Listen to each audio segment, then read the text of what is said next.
성도 여러분 안녕하십니까? 행복한 안식일입니다. 어느덧 세월이 흘러서 1년의 마지막 주 안식일이 되었습니다. 올 한 해를 되돌아보면 참으로 어느 누구도 한 번도 경험해 보지 못했던 일들이 일어나서 참으로 두렵기도 하고 무섭기도 했고요. 또 여러 가지 제한들 때문에 불편함이 많은 그런 한 해였던 것이 아닌가라는 생각이 듭니다. 그러나 믿음의 백성들은 이러한 말세의 종말의 징조 속에서 말씀을 더욱더 많이 연구하고 또 자신의 신앙을 돌아보며 또 온라인으로 말씀의 홍수를 이뤘던 한 해가 아니었던가라는 생각이 듭니다. 그래서 컴퓨터를 잘 못하셔도 또 스마트폰을 잘 못 보셔도 또 말씀을 아주 쉽게 접할 수 있었던 그런 한 해가 아니었던지 모르겠어요. 또 여러 가지 제약 속에서도 오히려 차분히 주님과의 시간을 가졌던 그러한 이 고요한 시간들이기도 했습니다. 이러한 한 해의 시간 속에서 여러분들은 무엇이 가장 그리웠습니까? 저는 개인적으로 같은 믿음의 성도님들과 같이 한 자리에서 만나고 대화하고 또 이렇게 포옹하기도 하고 악수하기도 했으면 참 좋았을 텐데 그러지 못해서 너무 아쉬운 한 해가 아니었나라는 생각이 듭니다. 제가 말씀을 좀 보다가 올 한 해의 마지막은 어떠한 말씀으로 여러분들과 함께 나눌까라는 생각을 하다가 시편 133편의 말씀을 골랐습니다. 형제 연합에 대한 말씀인데요. 시편 133편 1절에 있는 말씀을 같이 우리가 나누길 원합니다. 시편 133편 1절로 3절에 있는 말씀입니다. 형제가 연합하여 동거함이 어찌 그리 선하고 아름다운고 머리에 있는 보배로운 기름이 수염 곧 아론의 수염에 흘러서 그 옷깃같이 내림같고 헐몬의 이슬이 시온의 산들의 내림같도다. 거기서 여호와께서 복을 명하셨나니 곧 영생이로다 라는 말씀이 있습니다. 형제가 연합하여 동거한다라는 것이 참 선하고 아름답다라고 이렇게 얘기를 합니다. 예전에는 결코 경험해 보지 못했던 그러한 일들이죠. 그러한 감정들입니다. 형제 자매가 연합한다라는 것, 성도들이 같이 만나고 대화하고 교제하는 것이 당연스러운 일이었는데 그런 것이 참으로 기다려지고 그리워지는 그러한 시간들이 아닌가라는 생각이 듭니다. 말씀 속에서 보면 형제가 연합하여 동거한다라는 것은 참 선하고 아름다운 일이다라고 이렇게 얘기를 합니다. 선하다라는 말은 아주 좋다라는 말입니다. 아주 좋다라는 것이. 형제가 연합하는 곳에는 나쁜 것이 없다라는 것입니다. 오직 좋은 일만 있다라는 것이에요. 그래서 성경의 역사 속에서 부귀와 영화와 장수를 누렸던 이 솔로몬이 생각하는 세상에서 가장 좋은 것, 그것이 바로 이 전도서 3장 12절에 자신만이 진귀하게 좋았던 것에 대한 그런 비밀을 얘기를 하는데요. 그 비밀을 여러분 한번 살펴보기를 원하십니까? 전도서 3장 12절에 있는 말씀입니다. 사람이 사는 동안에 기뻐하며 선을 행하는 것보다 더 좋은 것이 없는 줄을 내가 알았고 라고 이렇게 솔로몬은 고백을 합니다. 기뻐하며 선을 행하는 것, 그것이 가장 좋은 것이다 라고 이렇게 얘기를 합니다. 형제가 연합하기만 하면 참으로 선하고 아름답고 너무너무 좋다라는 것입니다. 거기에다가 형제가 연합하여서 기쁨으로 같이 선을 행한다 그러면 그것보다도 더 좋은 것은 이 땅에 없다라고 이렇게 얘기를 합니다. 우리는 참으로 암울한 이러한 이 팬데믹의 상황에서 그러한 아름다운 일들을 우리는 기억합니다.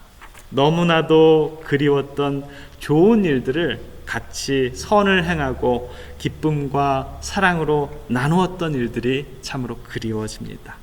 매주일 반가운 얼굴들을 대하면서 악수도 하고 포옹도 하고 담소를 나누었던 그런 그리운 기억들이 많이 남습니다.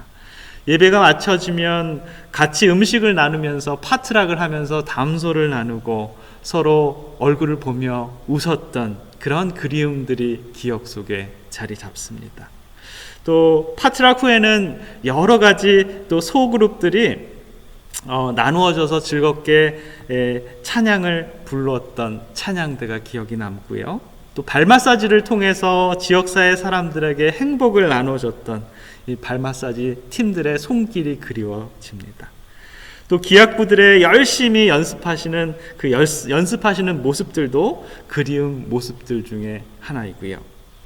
또 예언의 신에 읽으면서 서로 말씀을 나누고 서로 같이 눈물의 기도를 나눴던 우리 기도반들의 깊은 추억들이 새록새록 떠오릅니다.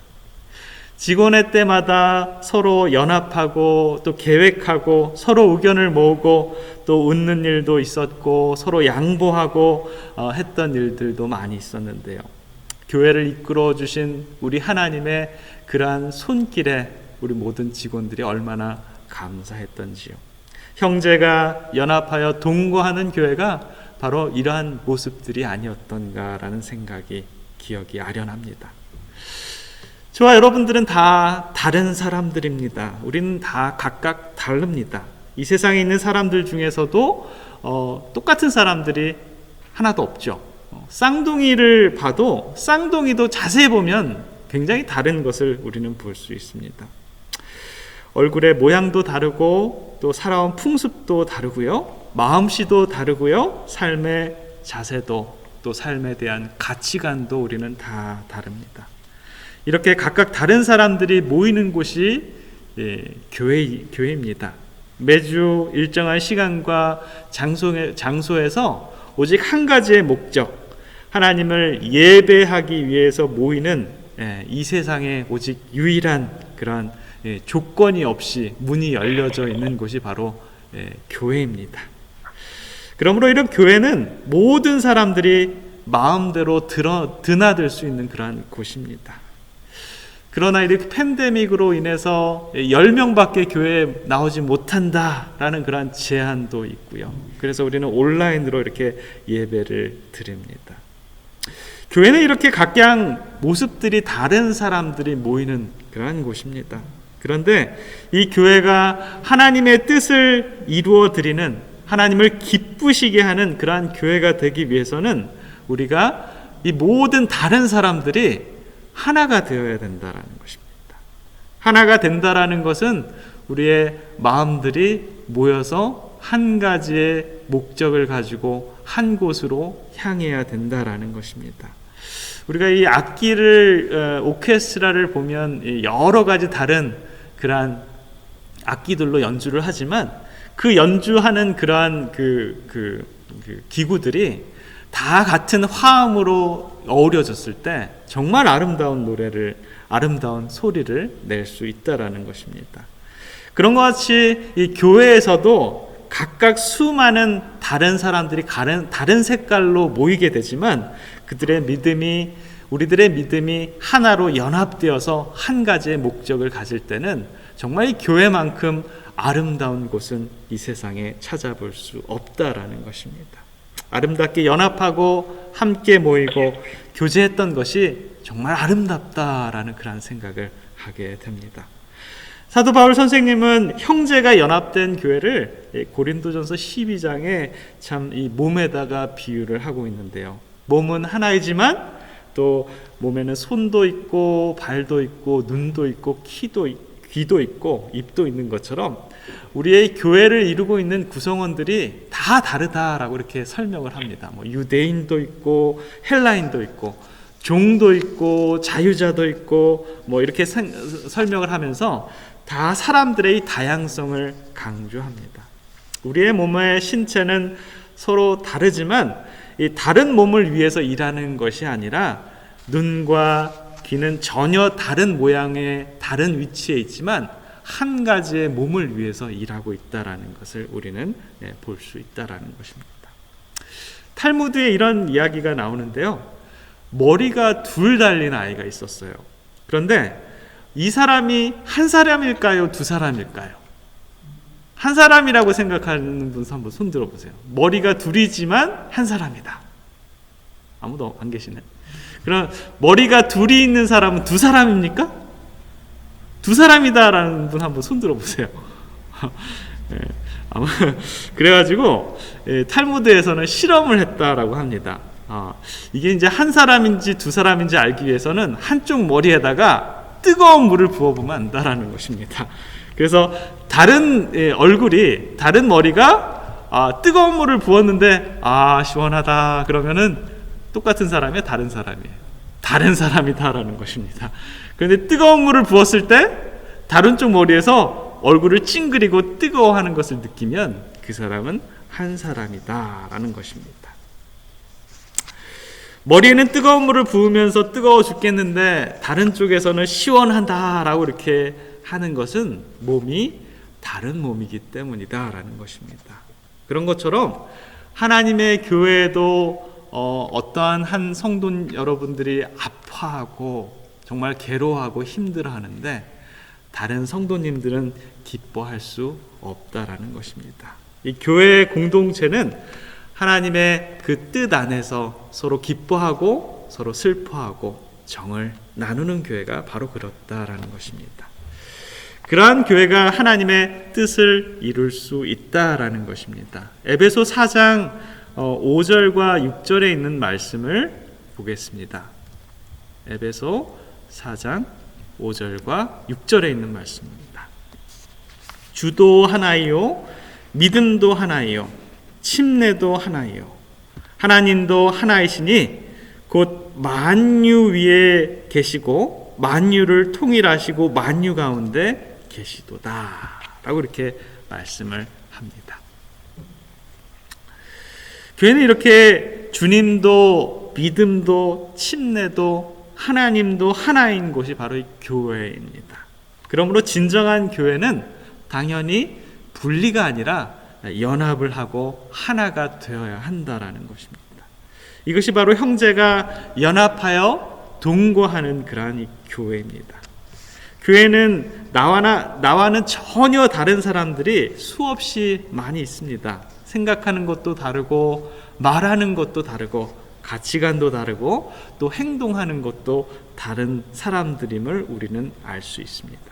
그러나 그 모든 사람들이 그리스도의 몸의 이 한 부분이 되어서 주님의 일을 하는 것이 바로 형제 자매다라는 것입니다. 그래서 서로를 인정하고 모든 교우들이 서로 사랑해주고 이해하고 협력하는 교회가 바로 형제가 연합하는 그러한 교회가 된다라는 것입니다. 하나님은 그러한 교회를 기뻐하실 것입니다.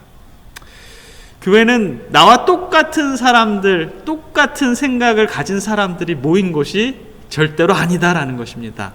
그래서 이 사람이 내 생각과 다르고 저 사람이 내 생각과 다르다 그래서 그 다른 것을 인정하지 않는 것은 안 된다라는 것입니다. 서로 다른 것을 우리가 이해해주고 인정해주고 나랑 좀 생각이 다를 수 있구나, 나랑 좀 행동이 다를 수 있구나라는 것을 이렇게 좀 이해할 수 있는 것이죠.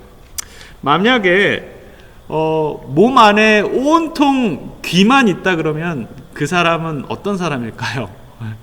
눈도 없고 코도 없고 다 귀만 있다 그러면 그 사람은 아마 괴물일 것입니다. 교회도 나랑 똑같은 사람들만 모여 있다고 하면 그 교회는 뭔가 많이 부족한 교회가 아닐까라는 생각이 듭니다. 미국의 유명한 시카고 켄트 법률 학교가 있었는데요. 그 학교에서 이 2명의 학생이 졸업을 하게 되었는데요. 그때 그 2명의 학생이 아주 굉장히 특이한 학생입니다. 그때 그 학교의 이 수석의 영예가 그 2명의 학생 중에 한 명에게 돌아갔는데요. 그 사람은 바로 이 맹인이었던 오버톤이라는 사람이었습니다. 그가 영예의 수석상을 받았을 때 그는 그 영광의 반을 그의 친구인 카스프라는 친구에게 돌리기를 원했습니다. 오버턴은 맹인이었고요. 카스프는 팔이 없는 그러한 학생이었습니다. 그들이 학교에서 처음 만났는데 학교 계단에서 이 맹인이 내려오고 있는 것을 카스프가 인도를 해서 내려오기 시작했습니다. 그런데 알고 보니 이 카스프라는 학생은 두 팔이 없는 학생이었습니다. 그날 이후로 이 둘은 우정이 쌓이게 되었고 서로가 아주 좋은 친구가 되었습니다. 서로 상부상조를 하는 그러한 좋은 친구가 되었습니다. 맹인인 오버턴이 책을 들고 다녔고 팔이 없는 카스프는 책을 크게 읽어 주었습니다. 이들은 자기들이 가지고 있는 능력을 상대방이 없는 그 부분을 약점을 보완해 주는 그러한 역할을 했었다라는 것입니다. 이렇게 서로가 연합해서 동거하면서 부족함이 없는 그러한 사람들일지라도 그들이 수석의 영예를 얻을 수 있었다라는 것입니다. 비록 앞을 볼 수 없는 맹인이고 물건을 들 수 없는 그러한 장애인 사람이지만 서로가 연합해서 동거할 때 미국에서 그 가장 유명한 법률 대학을 수석으로 졸업할 수 있는 영예를 차지할 수 있었다라는 것입니다. 저와 여러분들이 이 한 해를 되돌아보고 우리의 걸어온 그 인류의 과거를 한번 되돌아보면 어떻습니까? 정말 수천 년 동안의 인류의 이 발자취는 수많은 전쟁과 살상의 연속이었습니다. 하나님께서는 이 죄악의 추함을 멸시하고 선과 아름다움을 우리에게 가르쳐 주기 위해서 그 아들 예수 그리스도를 우리들에게 보내주셨습니다. 예수님께서는 인류의 모든 죄악을 십자가에서 짊어지시고 우리들의 모든 죄를 십자가에서 대속해 주셨습니다. 따라서 이 죄를 대속하기 위해서는 이것을 극복하신 유일한 분이신 우리 예수님께 우리의 눈을 향해야 된다라는 것입니다. 그리고 우리들의 발걸음이 십자가로 가는 발걸음이 되어야 된다라는 것입니다. 그 의미는 뭐냐면 예수님을 통하지 않고서는 저와 여러분들이 형제가 연합할 수 불가능하다라는 것입니다. 우리가 정말 형제들이 연합하기 어려울 때는 어떻게 해야 돼요? 우리 예수님을 바라보시기 바랍니다. 예수님께서 걸어가셨던 그 길을 저와 여러분들이 걸어간다라고 생각하시면 우리가 형제 연합하는 것이 조금 더 쉬워질 수 있다라는 것입니다. 올 한 해를 되돌아보면 이 팬데믹이라는 이 장애 때문에 형제가 연합할 수도 없었고 심지어는 교제 자체도 허용이 안 되는 그런 삶을 우리는 살아가고 있습니다. 우리가 다시 형제가 연합할 때를 기다리면서 이 기다리는 시간에 우리는 누구랑 연합해야 됩니까? 예수님과 연합해야 된다라는 것입니다. 예수님을 바라보고 그분의 발자국을 우리는 기억해야 된다라는 것입니다. 그리고 우리는 형제가 다시 연합할 때까지 우리 스스로 해결해야 될 몇 가지 점들을 한번 생각해 봤으면 좋겠습니다. 에베소서 4장 32절에 있는 말씀인데요. 에베소서 4장 32절에 있는 말씀을 보겠습니다. 서로 인자하게 하며 불쌍히 여기며 서로 용서하기를 하나님이 그리스도 안에서 너희를 용서하신 것 같이 하라라고 이렇게 얘기합니다. 자, 어떻게 해요? 서로 인자하게 하며 불쌍히 여기며 서로 용서하기를 하나님이 그리스도 안에서 너희를 용서하신 것 같이 그렇게 해야 된다라는 것입니다. 우리가 하나님께서 우리를 용서했던 것처럼 우리의 형제들을, 우리의 자매들을 용서할 수 있는 그러한 마음을 품는 것이 이 팬데믹 기간에 우리가 다시 형제들과 연합하기 위해서 준비하는 그 준비의 자세가 아닌가라는 생각을 하게 됩니다. 아주 리처드 램브란트 목사님의 이 예화 중에 아주 좋은 이 용서에 대한 예화가 있는데요. 이 리처드 램브란트 목사님이 약 한 30명의 크리스천들과 함께 루마니아에 있는 감옥에 갇혀 있게 되었습니다. 그 감옥은 보통 감옥이 아니라 하나님을 믿는 사람들만 이렇게 수용했던 그런 감옥에 갇히게 되었습니다. 그런데 어떤 하루는요, 갑자기 감옥문이 열리고 한 명의 죄수가 또 다시 들어오게 되었습니다. 감옥 속에서는 이 사람이 누구인지를 거기 있는 사람들이 잘 분간을 못했지만 조금 시간이 지나게 돼서 그 사람이 누군지를 알고 깜짝 놀라게 되었습니다. 그는 다른 사람이 아니라 자기들을 체포하고 고문했던 비밀 경찰대였습니다. 그래서 그곳에 있었던 한 30여 명의 예수님을 믿는 크리스찬들이 굉장히 놀라게 되었어요. 왜 그가 이 감옥에 들어왔는지 너무나도 의아해서 그냥 벙쪄서 이렇게 그 사람만 이렇게 바라보게 되었습니다.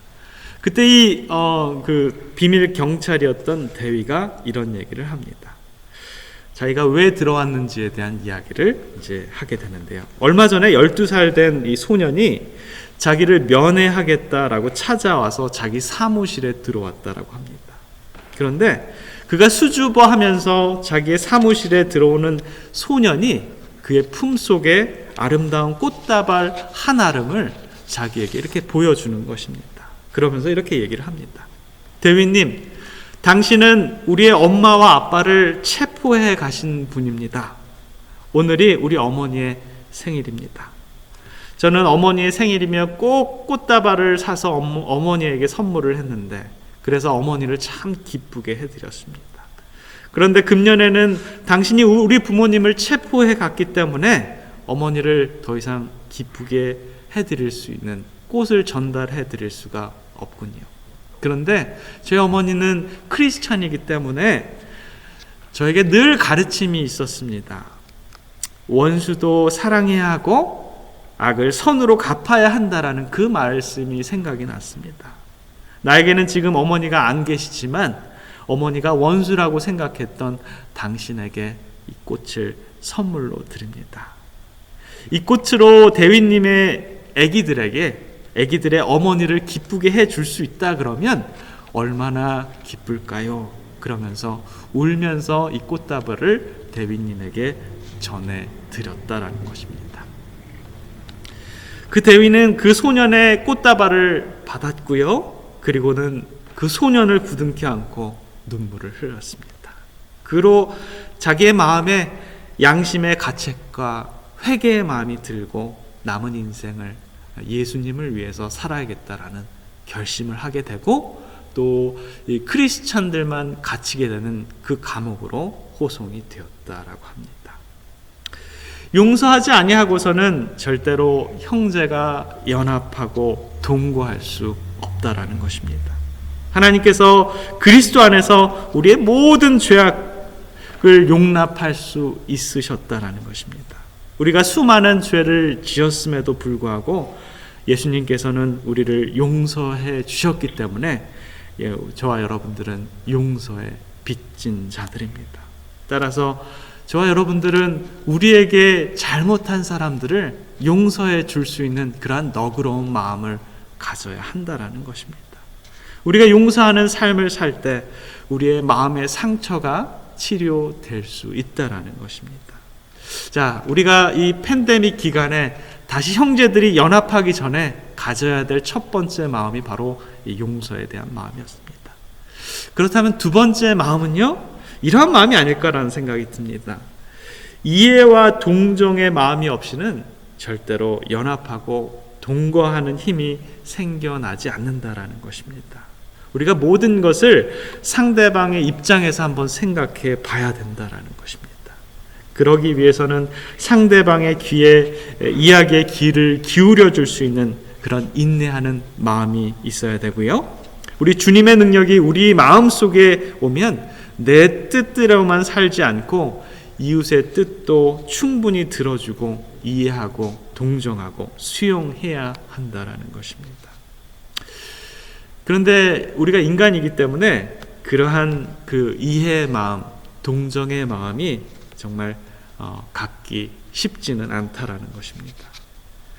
그러나 이 모든 조건이 구비되지 아니하면 우리는 형제와 동거할 수 없기 때문에 저와 여러분들이 한번 잘 생각을 해보세요. 나에게 정말 남들을 이해하고 동정할 수 있는 마음이 얼마나 되는지요. 한국 사람들은 사업을 할 때 어떤 마음을 가지고 사업을 하냐면요, 너 죽고 나 죽자라는 그런 마음으로 사업을 한다 그래요. 그래서 물불을 가리지 않아요. 그래서 어떻게 해서든지 너 죽고 나 죽자예요. 그래서 뭐 하나 잘 된다 그러면 그 바로 옆집에 똑같은 거를 또 가게를 열고요. 또 한 1년이 지나면 그 똑같은 가게들이 그 거리에 수많은 가게들이 자리 잡게 되었습니다. 그래서 1, 2년이 지나게 되면 똑같은 비즈니스가 우후죽순으로 생겨나서 정말 점점 가격을 낮추고 서로 경쟁을 하다가 결국에는 한국 사람들이 생각했던 너도 죽고 나도 죽고 다 죽는 그러한 경우가 생기게 된다고 합니다. 중국 사람들은요, 너는 죽어도 나는 살자라는 경영 마인드로 그 비즈니스를 한다라고 합니다. 제가 이 중국인에 대해서는 비유로 들지 않아도 여러분들은 잘 알 것입니다. 모르시는 분들은 살짝이 저한테 연락해 주시면 제가 알려드리겠습니다. 자, 그런데요, 저는 이것에 대해서 말씀드리고자 하는 것이 아니라 유대인들이 사업을 할 때는요, 너도 살고 나도 살자라는 마음으로 사업을 한다라고 합니다. 제가 이 메릴랜드에 살 때 어떤 한 우리 교우 가정을 방문을 했는데요. 그분들이 이 다운타운, 메릴랜드 다운타운에 이사를 가셔가지고, 그러니까 워싱턴 DC 쪽이에요. DC 안에 굉장히 비싼 그런 주거 지역인데 그곳에서 구멍가게를 시작을 했다라는 소식을 듣고 이제 방문을 해서 이제 입택 예배를 드렸습니다. 그것을 인수해서 그 주위에는 다 유대인들이 사는데 한국 분이 거기서 이제 가게를 하기 시작을 했어요. 그런데 그 가게를 판 유대인이 이런 얘기를 하더랍니다. 가게를 이제 인수해 주면서 이런 얘기를 해요. 당신은 이 동네 사람들 때문에 먹고 살 것입니다 라고 이렇게 얘기를 하는 것이에요. 그래서 그 말이 뭔지를 잘 몰랐었다라고 이렇게 우리 여러분, 그 교회 성도님이 얘기를 하셨어요. 그 얘기가 과연 뭐지? 라고 이렇게 얘기를 했어요. 그 동네가 유대인들이 밀접해서 사는 동네인데요, 유대인들은 작은 상공인들이 사업하는 것을 절대로 망하지 않게 한다라고 이렇게 얘기를 합니다. 그래서 서로 지켜주고 서로 이렇게 지나가다가 필요 없어도 이렇게 하나씩을 사준다라고 이렇게 얘기해요. 조금만 떨어진 데 가면 대형 할인 마켓이 많아서 정말 싸게 살 수도 있지만 동료에서 어렵게 장사하는 사람들을 그들의 마음을 이해해주고 동정해주고 속이지 않고 또 함께 살아가기를 원하는 사람들이 바로 이 유대인들이다라는 것입니다. 남보다 남을 낮게 여기고 존경하는 마음이 없이는 결코 그러한 마음을 가질 수 없다라는 것입니다. 형제가 동거할 때 참 기쁜 일이 일어난다라고 이렇게 얘기를 합니다. 자, 오늘 본문의 말씀으로 한번 다시 돌아가 보면요, 시편 133편 2절에 있는 말씀입니다. 머리에 있는 보배로운 기름이 수염 곧 아론의 수염에 흘러서 그 옷깃같이 내림 같다라고 이렇게 얘기를 합니다. 이 말씀의 배경은요, 출애굽기 30장에 나오는 그 관유에 대한 말씀에 우리는 설명을 하고 있는 것을 우리는 알 수 있습니다. 관유를 만들려면 액체 모략 500세겔과 250세겔의 향기로운 육개와 또 향기로운 창포 250세겔과 계피 500세겔을 상등급으로 취해서 거기에서 감난 기름 한 흰을 부어서 거룩한 관유를 만들라라는 그런 명령이 나와 있습니다. 그리고 그 만든 관유를 가지고 그 기름을 가지고 성막 곳곳에 있는 곳에 다 바르라라고 이렇게 말씀합니다. 그리고 제사장 아론과 그의 아들들에게도 발라서 그들이 하나님의 제사장이 되게 하라라고 이렇게 얘기합니다. 다시 말하면 이 기름을 바르면 거룩한 것으로 구별을 하게 됩니다. 그곳에 접하는 것마다 다 거룩하게 된다라고 이렇게 얘기합니다. 자, 이 기름은요, 이 성령 하나님을 말씀하는데요, 요한일서 2장 27절에 있는 말씀에 보면 이런 말씀이 있습니다. 요한복음 2장 27절에요.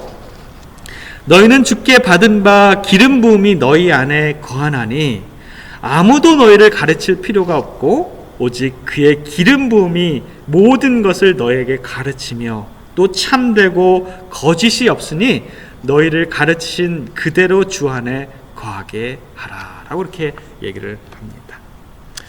여기에는 기름이 하는 일은 이 성령 하나님의 하심을 우리는 알 수 있습니다.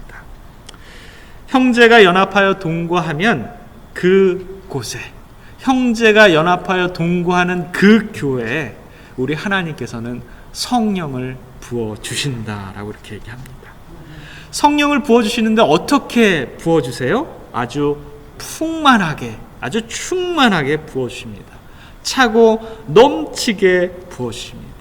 머리에 기름을 바르는데 넘치게 발라서 수염으로 흘러내리고 옷깃까지 흘러내리겠다라고 이렇게 말씀합니다. 하나님의 형제가 연합하여 동거하는 그 교회에 이러한 성령 하나님의 충만하심이 차고 넘치게 임한다라는 것을 우리는 볼 수 있습니다. 여러분, 기름은요 여러 가지 기능을 하는 것을 우리는 알 수 있습니다. 먼저 기름은요 물과 섞입니까? 섞이지 않습니까? 물과 잘 섞이지 않는 그런 특성이 있습니다. 그런 면에서 형제가 연합하는 그 교회는요 물과 안 섞이는 것처럼 세상과 잘 안 섞인다라는 것입니다. 그리스도인과 같다라는 것입니다. 의와 불의를 구별해낼 수 있는 그러한 교회가 될 수 있다라는 것입니다. 불의를 알기 때문에 불의와 섞이려고 하는 그런 것들과 섞이려고 하는 것을 거부하는 그러한 교회가 된다라는 것입니다. 성령 하나님은 저와 여러분들의 양심을 일깨워 주셔서 무엇이 옳은 것인지 무엇이 그른 것인지를 판단할 수 있게 해준다라고 이렇게 얘기합니다. 이 기름을 바른 곳곳은 거룩하고 구별되게 만들고 접촉하는 모든 사람들이 다 거룩해진다라는 것입니다. 그래서 형제가 연합하는 그러한 아름다운 교회가 될 때 성령 하나님의 부어주시는 그 성령 하나님의 그 기름으로 말미암아서 그 성도들이 가는 곳곳마다 또 대화하는 모든 사람들마다 다 하나님의 거룩함을 전할 수 있다라는 것입니다. 그리고 이 기름의 또 다른 특성은요, 기름이 불에 닿으면 어떻게 됩니까? 활활 타오르게 됩니다. 가만히 있을 때는 기름에 불과하지만 불과 합쳐지면 놀라운 에너지를 발산할 수 있다라는 것입니다.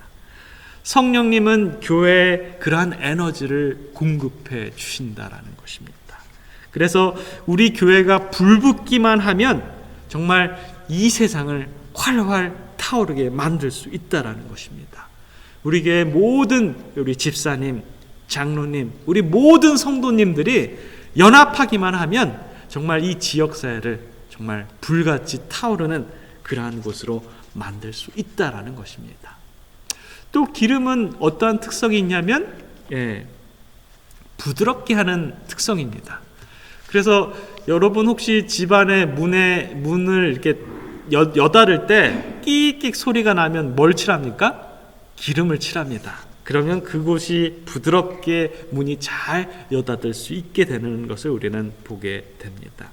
성령이 충만한 교회는 정말 이 교회가 부드럽게 잘 돌아갈 수밖에 없습니다. 아무런 잡음도 일어나지 않습니다. 우리 교회가 이러한 성령이 충만한 형제가 자매가 연합하는 그런 교회가 되어서 다가오는 2021년 한 해에는 더욱더 부드러운 그리고 믿음으로 활활 타는 그리고 아름다운 그런 거룩한 교회가 되었으면 좋겠습니다.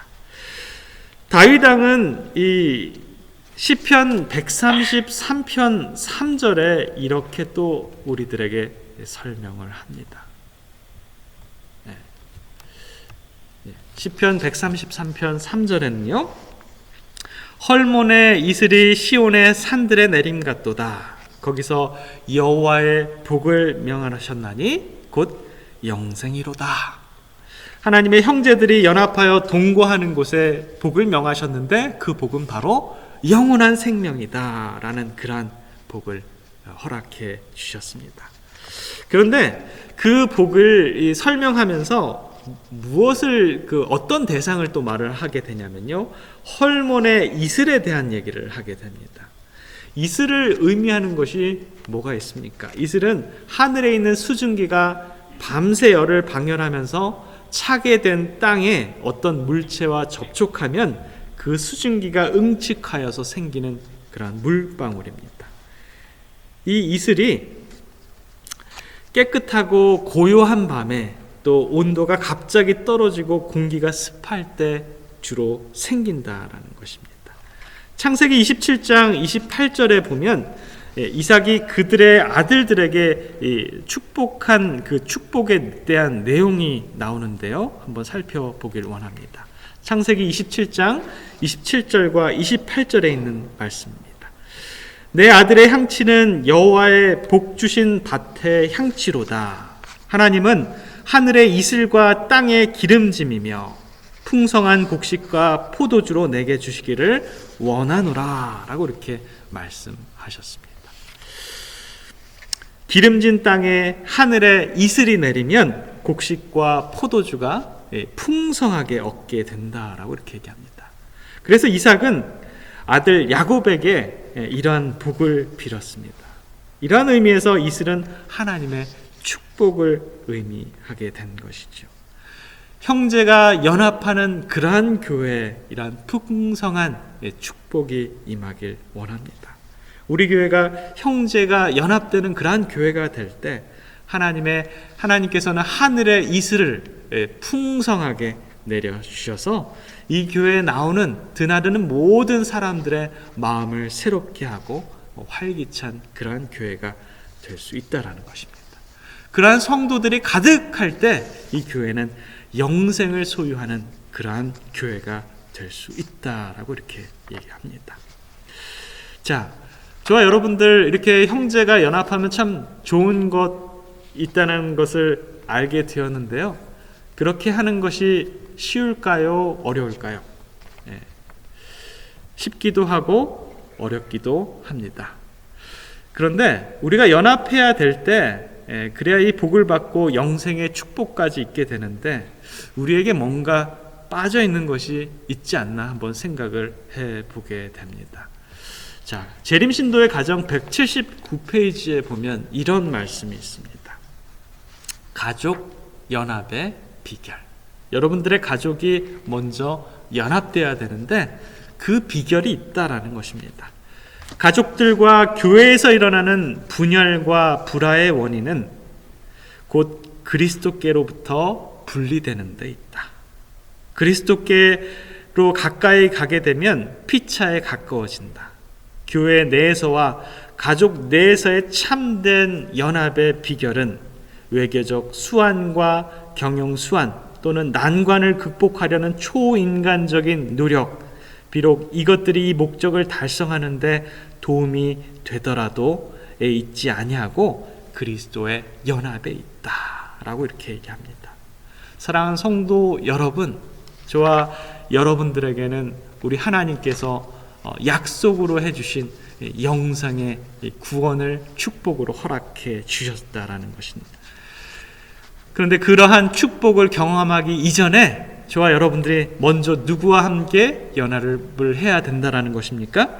우리 예수님과의 산연합이 필요하다라는 것을 여러분 기억하시기 바랍니다. 우리가 예수님과 먼저 함께 온전히 연합할 때 우리 형제들과 자매들과 연합할 수 있다라는 것 우리는 기억해야 됩니다.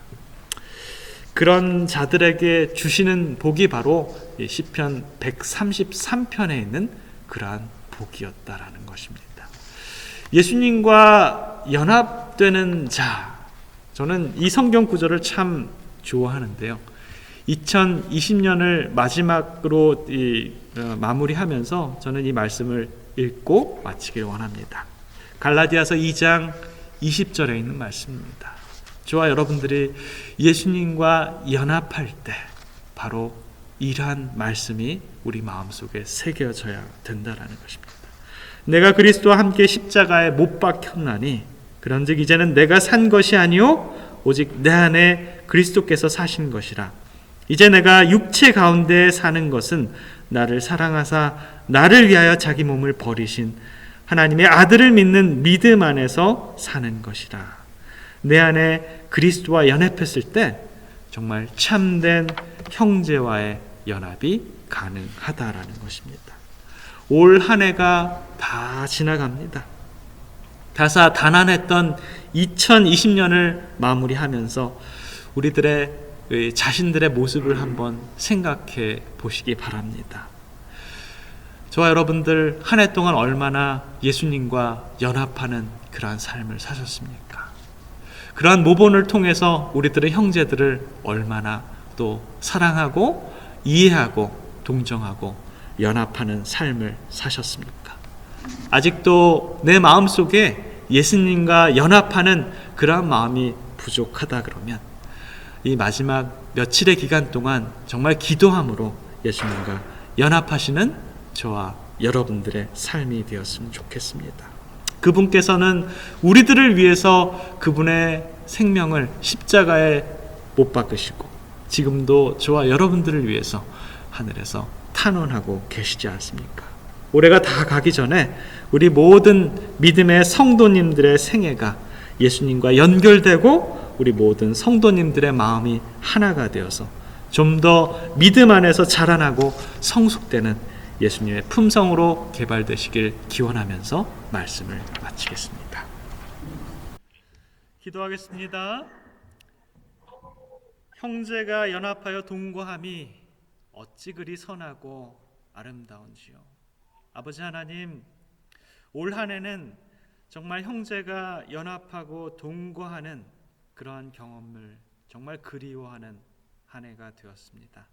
아버지, 우리 주님 오시는 그날이 언제일지는 모르지만 우리가 형제와 다시 연합하는 그날을 기다리면서 저희들의 마음속에 용서하는 마음, 또 서로 이해하고 동정하는 마음, 그리고 예수님과 연합할 수 있는 그러한 마음을 가질 수 있도록 인도하여 주셔서 이 안식일 저희들의 모든 부족함을 주님께 내어 맡기고 그러한 모든 것들을 주님께서 성령님을 통해서 부어주셔서 우리들이 온전하게 주님의 성품으로 닮아가는 우리 주님의 백성들의 삶이 될 수 있도록 주님 축복하여 주시옵소서.